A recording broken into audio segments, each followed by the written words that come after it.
존경하는 국민 여러분, 이제 드디어 우리 한반도의 큰 역사적 변곡점이 우리 앞에 다가왔습니다. 그동안 우리는 해방 후 70년 동안에 남북이 분단된 상태로 70여 년을 살아왔습니다. 이제 윤석열 대통령이 됨으로 또 한 번 한반도에서 시대적 사건을 우리 앞에 두고 있는 것은 통일입니다. 통일이 반드시 머지않아 3년 안에 이루어지지 않겠나 하는 이러한 생각을 해봅니다. 그러기 위해서 우선 윤석열 대통령 취임식하는 그 캠프 또 인수위에서 꼭 그 주의해야 될 것은 경호입니다. 경호. 우리는 과거에 대통령이 치명적으로 테러를 당한 사건들을 가지고 있습니다. 박정희 대통령의 김신조 사건, 또 전두환 대통령의 아웅산 사건은 직접적 북한이 대통령을 시해하겠다고 하는 그런 사건이 있음에도 불구하고 지금 요즘 보면은 윤석열 대통령을 수행하는 그 팀들이 너무 안일하게 생각하지 않느냐 하는 그러한 생각을 하고 있습니다. 꼭 명심하시고 일반적 경호는 해서는 안 되고 반드시 그 이승만 그 다음에 박정희 대통령의 경호 수준 이상으로 경호를 해 주시기를 부탁을 드립니다. 이제 우리가 검수완박 때문에 대한민국 전체 국민들이 지금 몸살을 앓고 있습니다. 그러나 우리 국민들이 이 본질에 대해서 이것을 조금 착각하는 것 같습니다. 마치 검수완박을 이것을 꼭 통과하겠다고 하는 더불어민주당 세력, 좌파 세력, 주사파 세력이 문재인과 그 주위에 있는 사람들, 이재명, 이 사람들을 지켜내기 위하여 이 법에 대해서 이렇게 무리하게 강요하는 것 같지만 실상은 그렇지 않습니다. 존경하는 국민 여러분, 잘 들어보십시오.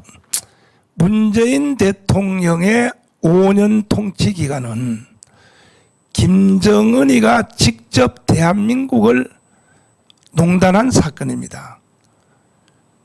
그 예로 박상학 대표가 탈북자 박상학 대표가 고무풍선을 통하여 기본적으로 알아야 될 북한 2,500만 우리 동포들에게 인간으로서는 이 정도는 알아야 되지 않느냐 하는 내용을 고무풍선에다가 담아서 북한에다가 뿌렸습니다. 그러자 김정은 플러스 김여정이가 청와대에다가 지시했다고 봐야 된다. 공개적 지시. 절대로 좌시하지 않겠다. 그러니까 청와대 문재인이가 뭔 짓을 했나요? 고무풍선 금지법을 만들었지 않습니까? 어디로? 국회로 통보해서. 저 국회도 완전히 북한 쪽으로 예속됐다고 하는 증거가 뭐냐? 아니, 전 세계가 반대하고 유엔도 반대하고 미국도 반대하는 고무풍선 전단지 그 금지법을 결국은 결행을 했지 않습니까? 두 번째 사건은 본인 정광훈 목사의 구속 사건입니다. 제가 3번 구속됐는데 그 구속된 과정을 보면 첫 번째 우리 민족끼리 방송 북한에서 정광훈을 죽여서 땅에다 묻어라. 이것으로부터 시작이 됐습니다. 그러자 바로 청와대가 경찰한테 지시하고 경찰이 종로경찰서에 대해 지시하고 그리고 종로경찰서가 언론으로 확대를 하고 그리고 또 좌파 시민단체한테 뒤를 꼬드겨서 결국 저를 구속시키고야 말지 않습니까? 물론 저는 76개 사항이 다 무혐의 돼서 무죄로 나왔습니다만은, 그러나 제가 6개월 동안 감옥에서 고생을 했습니다. 이 두 사건 외에도 대한민국 5년 동안에 북한이 김정은이가 문재인을 하수인으로 삼고 5년 남조선을, 그들이 말하는 남조선을 직접 통치했다고 하는 증거들은 얼마든지 있는 것입니다. 뭐 원자력 발전소뿐 아니죠. 그리고 내가 2019년도에 6월 8일 날 7개의 사항으로 시국선언문을 제가 발표할 때에 그 7개 사항, 첫 번째, 한미동맹을 파괴했기 때문에, 그 다음 안보 해체, 원전 파기, 국제 외교 왕따, 뭐 등등 7개 사항을 말할 때에, 그때에 그 말을 듣고 국민들이 광화문광장으로 뛰어나왔습니다. 뛰어나와서 결국은 나라를 지켜내었습니다. 지켜내고 정권을 교체했습니다. 그리고 윤석열을 대통령 만들었습니다. 이게 만들자 이제 북한이 위기에 몰렸죠. 위기에 몰리니까 뭔 짓을 할지 모릅니다. 북한은. 특별히 문재인 씨와 김정은이가 지난 2주 전에 마지막 친서를 교환하는 내용을 보면은 앞으로도 김정은과 문재인이가 잘 협력하여 통일을 이룰 수 있도록 그따위 내용을 담고 있습니다. 그러니까 문재인은 대통령의 청와대에서는 나올지 몰라도 대통령을 윤석열에게 넘겨줄 의사가 없는 것입니다. 대통령의 형식적인 자리는 윤석열에게 준다 할지라도 앞으로도 계속 지금까지 해온 그대로 저 김정은의 비서실장, 김정은의 대변인 이 역할을 계속 할 것이라고 친서에서 이미 밝혔고, 또 요즘 손석희하고 문재인하고 폐륜화적인 이런 그 인터뷰를 하고 있는 내용을 보면은 저게 정신병이지요. 저게 정신병. 저게 문재인을 저거 정상이라고 할 수 있겠습니까? 저도 그걸 자세히 방송을 봤습니다만은 손석희 앵커가 이렇게 물었습니다. 북한의 남북 연락소 파괴한 건 어떻게 생각하냐? 뭐라고 대답했습니까? 문재인이가. 그것이 무슨 문제가 되냐고. 저게 또라이 아닙니까 저거? 그 문재인은 자기 자신이 정신병 경지까지 갔다는 것을 본인이 모르고 있어요.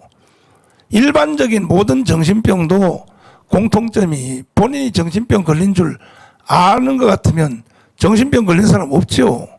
정신병 걸린 사람들은 본인이 모른다는 특징을 가지고 있는 것처럼 문재인이가 지금 하는 생각, 행동, 5년 동안 했던 모든 일들은 정신병적인 행동을 해온 것입니다. 그런데 우리는 5년 동안만 해도 힘들었는데 앞으로도 그 일을 계속하겠다. 그래서 검수완박을 지금 추진하는 것입니다. 그 짓을 계속하겠다. 연장선으로 이어서 계속하겠다. 왜?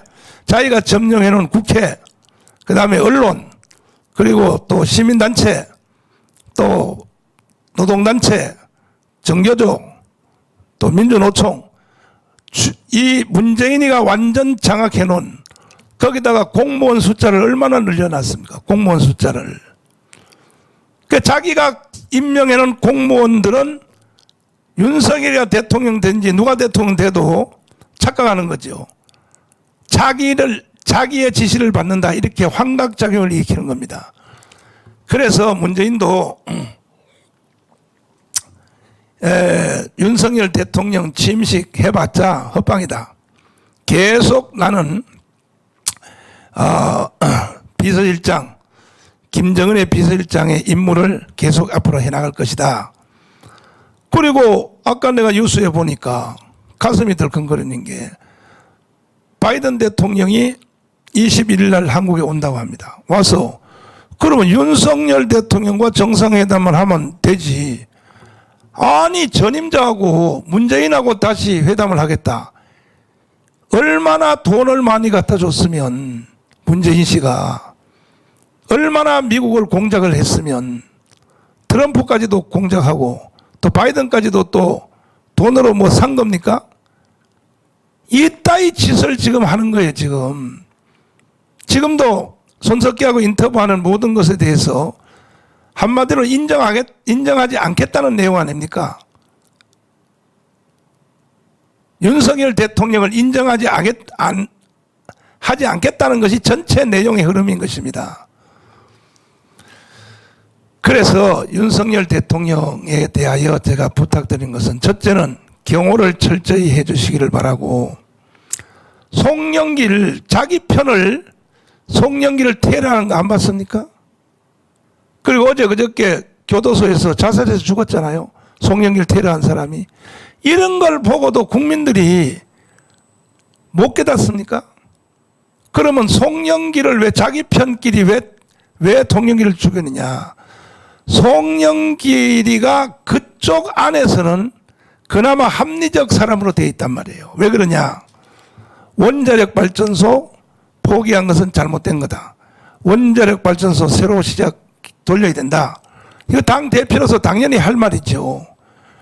그래 저쪽 편은요, 문재인과 1%라도 다른 소리를 하면 이거는 완전히 제거의 대상인 거예요. 에? 그러니까 보십시오. 그리고 이재명 대통령 후보 보십시오. 경기 동부연합에서 만든 거 아닙니까? 이석기 부대에서. 그 경기 동부연합은요, 간첩 수준으로까지 가 있는 단체인 것입니다. 일반적인 것이 아니죠. 이번에 선거를 통해서 다 드러난 그대로 이재명의 제1 정책이 뭡니까? 주한미군 철수입니다. 주한미군 철수. 그런데도 선거할 때는 그걸 딱 덮어놓고 자서전에서는 그렇게 돼 있는데도 카쇼를 하고, 원래 빨갱이 공산주의자들은 쇼를 잘하게 돼 있어요. 그러니까 보십시오. 대구 가가지고 뭐 박정희 대통령도 산업화에서는 기여한 적이 있다. 그게 진심입니까? 아니죠. 이승만 대통령도 선거할 때는 국립묘지 가서 이승만 박정희의 무덤까지 가서 참배까지도 해요. 하면 뭐합니까? 선거 끝나서 만약에 이재명이 대통령 돼보십시오. 바로 이승만 박정희를 무덤을 파서, 육신적인 무덤을 파서 한강에 던지는 것이 아니라 도우리가 말한 바로 똑같은 겁니다. 정체성이. 대한민국을 인정하지 않겠다는 거죠. 이승만 박정희를 인정하지 않는다는 것은 대한민국 전체를 인정하지 않는다.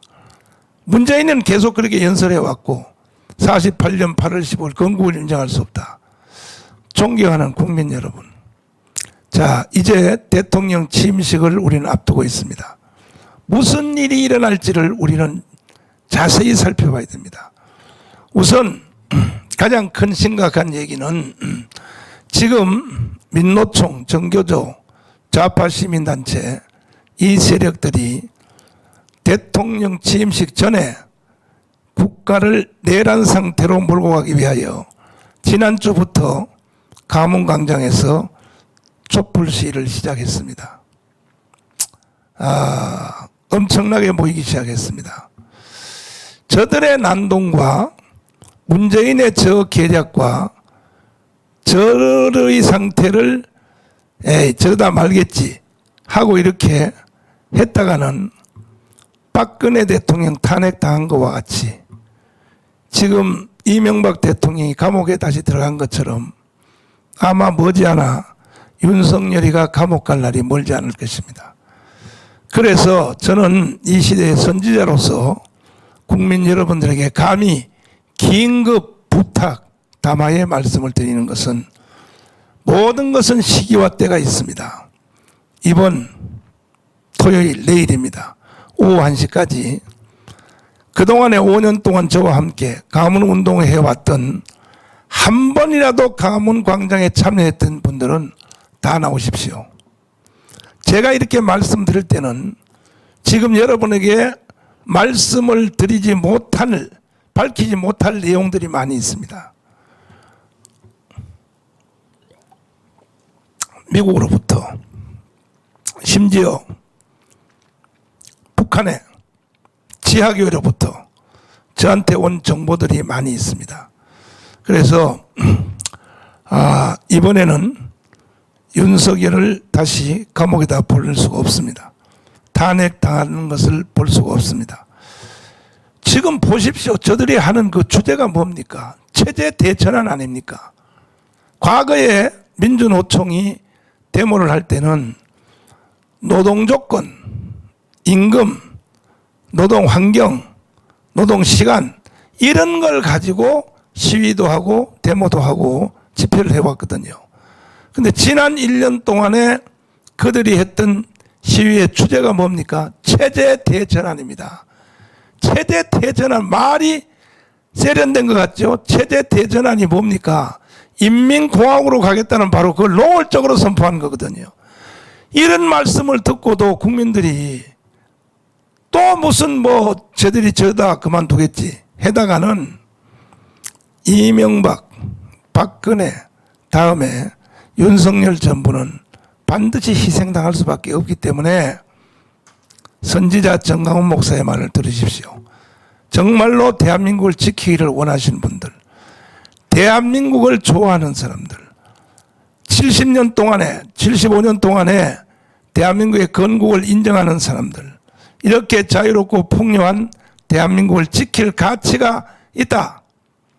이러한 분들은 내일 오후 1시까지 가문광장으로 다 뛰어나오셔서 당연히 우리가 검소완박 이것을 우리가 완전히 폐기 처분하고 현행 수사제도를 지켜내야 될 것이며 이왕 내킨 겸에 윤석열 캠프가 국민투표를 제안했기 때문에 이것도 선관위도 문재인 일당들이 그것은 선거제도에 수용할 수 없다 이따위 말을 했지만 그 법률학자들이나 전문 교수들이 검토해 보니까 그건 다 헛방이고 얼마든지 헌법 72조를 대통령은 국방, 외교, 중대한 국가 사건에 있어서는 국민에게 투표로 물어볼 수 있다 하는 것이 이것이 할 수 있기 때문에 이것은 반드시 이번에 지방자치선거를 통하여 시행을 해야 될 것입니다. 하고 투표를 우리가 자주 할 수는 없기 때문에 이왕 하는 겸에 독일처럼 여기다가 아예 안전하게 하나를 더 넣어서 주사파 척결법을 거기다 같이 넣고 또 전 인류를 붕괴시키고 망강해하는 바로 이 좌파 공산주의 또 칼막스 또 레닌뿐 아니라 앙겔스로부터 파생돼 나온 북한의 주사파 정체 나온 바로 동성애 이슬람 차별금지 이것까지 넣어서 이번에 6월 1일 날 그 지방자치선거에 깔끔하게 대한민국을 전동하고 이 세 가지 조항을 검소완박 플러스 주사파 척결법 플러스 동성애 이슬람 차별금지법을 같이 넣어서 깔끔하게 대한민국을 속히 정돈하고 우리는 통일국가로 나아가서 전 세계가 다 예상하고 있는 대한민국 헌법으로 북한을 통일하여 세계 G2 국가로 속히 가야 할 것으로 생각이 됩니다. 오늘 이 주사파 척결법에 대해서 말씀을 다시 드리면 이것은 독일이 한 사례를 우리가 그대로 다시 벤치마킹 하자 하는 뜻입니다. 독일은 1, 2차 세계대전을 통해서 전범 국가가 되었습니다. 그것은 히틀러한테 속아서 그런 거죠. 히틀러 한 사람한테 독일 전체가 다 속았습니다. 독일은 완전한 기독교 국가입니다. 독일은 그 당시만 해도 독일 안에서 태어난 새로운 생명들은 8일 만에 목사님에게 루터교 목사님에게 가서 세례를 받아야 됩니다. 세례를 유아 세례를 받아야죠. 그만큼 철저한 기독교인들이고 성직자들이 목사님들이 완전히 독일 전체를 다 장악하고 있었습니다. 그럼에도 불구하고 히틀러 한 사람이 독일은 위대하다, 우리는 전쟁 빚을 갚을 필요가 없다 들고 일어나니까 사람은 누구든지 자기의 유익을 강조하는 사람에게는요 목숨까지도 바친다니까요. 독일을 보십시오.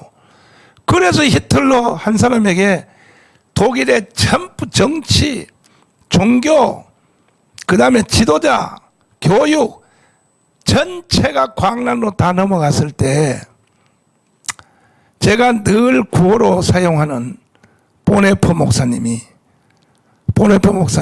이건 아니야, 이건 아니라 하고 미국에서 공부하고 교수하다가 저 미친놈에게 운전대를 맡길 수 없다.